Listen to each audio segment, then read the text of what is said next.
Mwiriwe neza.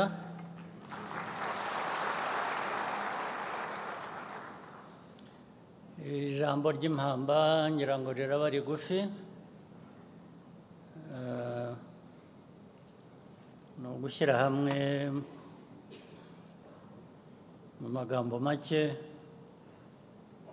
ibyo tumaze iminsi tuganira, ariko ngira ngo nsabe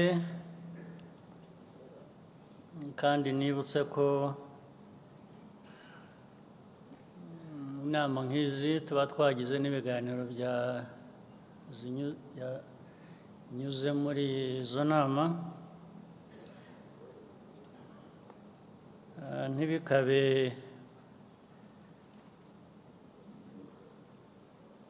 byo guhora dusubiramo gusa bimwe bitabona ikibivamo,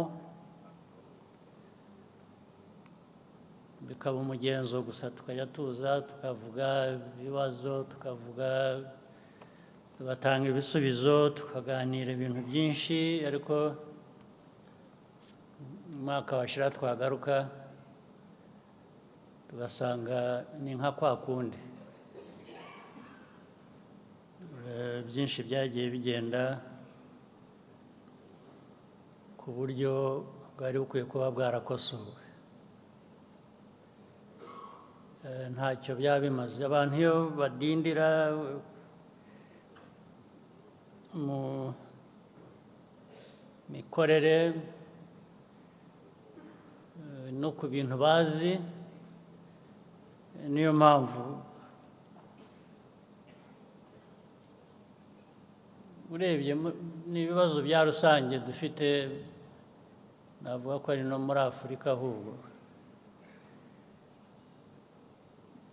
Naho ubundi igisobanuro ariko cy'uko igihugu cyacu n'ibindi byinshi muri Afurika byo kudatera imbere bibibihe ibisobanuro, ko ngira ngo aho bishingiye hambere ni aha ngaha. Ibitekerezo byiza ntabwo bivamo imikorere myiza, ntabwo bijyana iteka. Twisuzumye rero ubwacu duhereye iwacu ngira ngo turabibona. Ntabwo twahora dufite abantu benshi muri hano rwose, ubundi murashoboye, tekinikare murashoboye, ariko hari ikintu cyiza kikabavanamo ubwo bushobozi, umuntu akabura aho bugiye, akabura irengero ryabwo. Abantu bahora bashoboye, ariko bigaruka ngira ngo buriya politiki nayo ni umuco, biva ku muco. Iyo wifitemo ubushobozi, ubumenyi, ibikenewe byose, ariko ntihagire ikikuvamo kigaragara, umuntu avuga ati ni byiza, ejo twari aha none ubu tugeze aha, turakomeje, intambwe iragaragara, turatera imbere. Haba hari ikibazo. Abantu bashoboye, abantu bafite byinshi mu bikenewe, impamvu bahora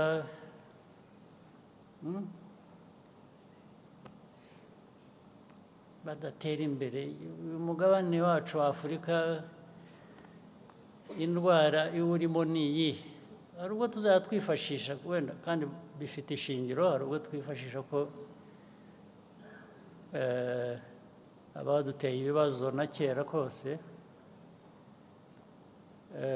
bakidukurikirana bagashaka uburyo niyo babonye ushoboye uriho ugerageza gutera intambwe, baraza bakamucubya. Bafite uburyo bwinshi babikoramo ntunabibone ngo ubimenye ko ari byo, ariko baragucubya, bahora always checking you and putting you in what they call your right place. Your right place should be there. And hatishe, hadakijije, rimwe na rimwe bakugirira imbabazi bakaza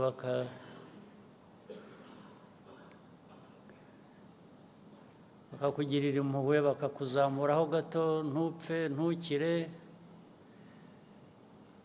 ugahora uri mu bitaro ukavamo ugasindagira bakakureka ugasindagira aho wajya kwegura umutwe bakagusubiza mu bitaro. Niko Afurika ibaye rwose. Urebe hirya no hino uzabibona.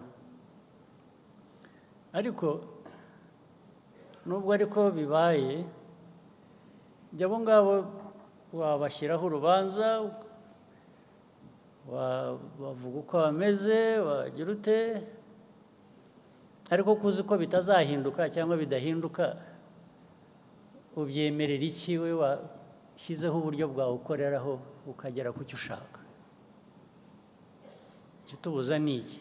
Tuzahora amateka yabaye, tujya mu igihe cya slave trade, tukavamo tukajya mu colonial times. We can't keep referring to that as our problem. That is so how about now? What is it now that prevents us doing what we ought to? Ni iki mwe rwose mutahanye iki mu mutwe iyo mwibaza ibyo? Ariko mwabyumvise, mwabibonye. Iyo uraho dusubiramo ibintu inzego zashyizweho zishinzwe kugira gutya gufasha ariko ntizibikora. Umwana agahaguruka, umukobwa hariya wahagurutse ati sinzi aho kujya cyangwa ndahajya, bakambwira ngo ningire ntya. Erega ibyo ni ukuri baraturindagije nyine, natwe turemera turarindagira. Ubu turindindagiza ni ukwirirwa kandi twifitemo ubushobozi da. Twifitemo ubushobozi, ibintu byose turabyumva, ibibazo inkomoko zabyo turazizi, inkomoko turazizi, ibibazo turabizi, ndetse n'ibisubizo. Ariko hagati aho tukarindagira, tukirindagiza. Ejo bakubaza ikibazo kikaba amateka, kikaba abantu baza bakakugirira nabi cyangwa bakakugira bati wemerera ikizi. Umuntu aragusanga mu rugo rwawe,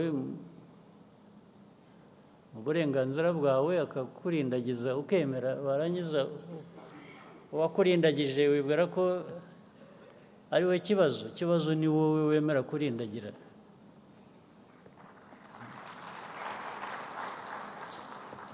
Twahindura dute rero mu by'ukuri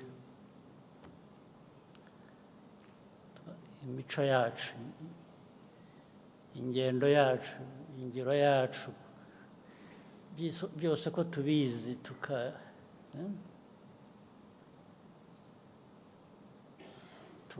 hagati yacu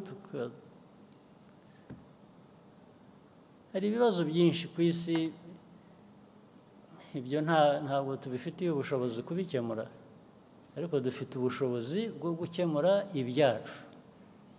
Turabufite rwose. Impamvu tutabikemura noneho tugasigara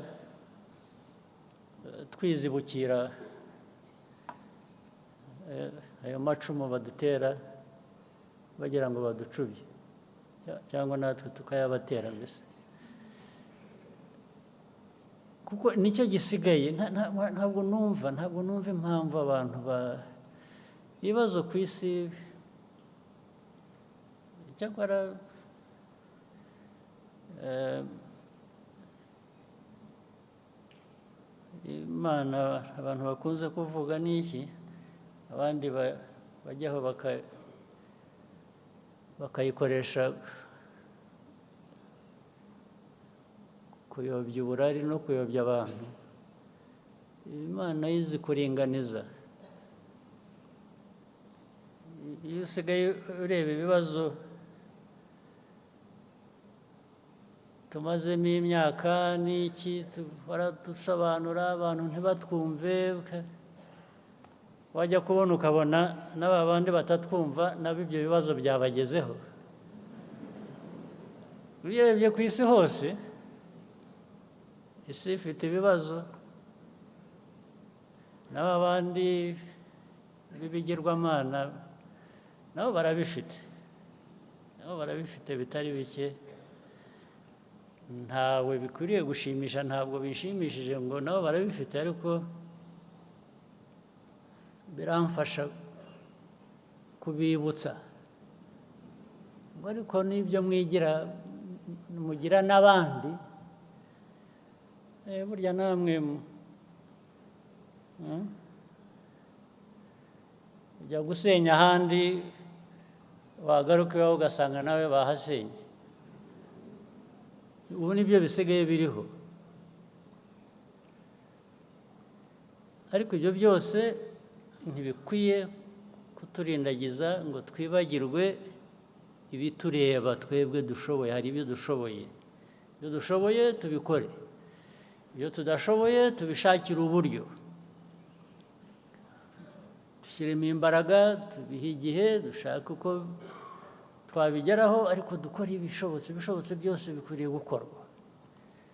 Hanyuma dushake uko tubana n'abandi, ari abaturanyi, ari abatuye kure, nibidukundira dukorane nabo neza, nibyanga izo mbaraga tuzigarura iwacu, dukora ibyacu bitureba, niko twatera imbere gusa. Ibi rero ntabwo bikwiriye kuba amagambo ya buri munsi, ya buri gihe, ahubwo ayo magambo, ibivugwa, ibiganirwa hano bikwiriye kuvamo ibikorwa bigaragara ko dutera imbere. Hanyuma hagati yacu tukajya tubishakira uko tubibazwa n'uko tubisubiza. Intego ari uguhora dutera imbere. Ndabashimira rero mwese ababonye umwanya wo kuba muri hano muri ibi biganiro, cyane abatanze ibiganiro. Ndashimira na partners bari aha ngaha bakurikiranye kuva ejo ibyo twaganiriye, nubwo batavuze keretse nk'umwe wavuze gusa, ariko